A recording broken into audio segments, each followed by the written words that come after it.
السلام علیکم ورحمۃ اللہ وبرکاتہ. بارک اللہ فیک شیخ میرے دو سوال ہیں شیخ.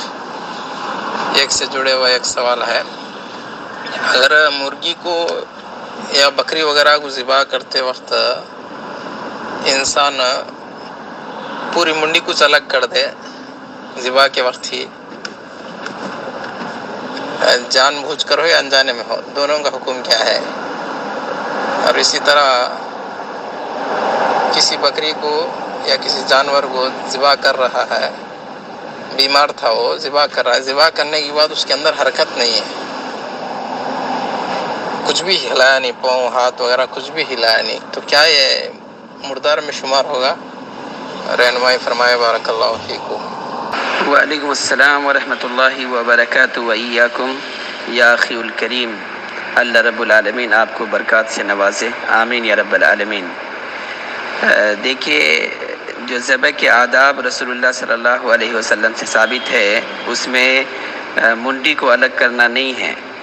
اور اگر کوئی شخص ذبح کرتے وقت آداب کا خیال کرتے ہوئے ذبح کرتا ہے اور منڈی الگ ہو جاتے ہیں تو اس کا کھانا حلال ہے، لیکن جان بوجھ کر کے منڈی کو الگ کرنا مروت کے بھی خلاف ہے اور آداب کے بھی خلاف ہے، لیکن اس کے باوجود بھی وہ حلال ہی رہتا ہے، حرام نہیں ہوتا اس سے.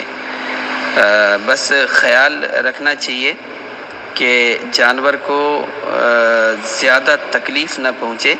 جو ادب ہے، جو طریقہ رسول اللہ صلی اللہ علیہ وسلم سے ثابت ہے کہ ذبح کیا جائے جس میں منڈی کو الگ کرنا نہیں ہے، وہی طریقہ اختیار کرنی چاہیے.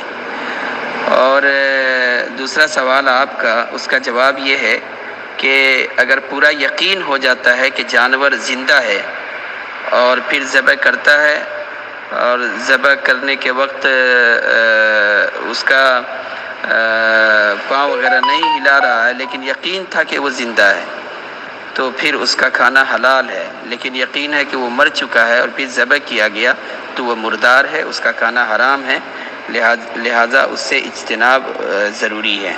واللہ عالم بالصواب.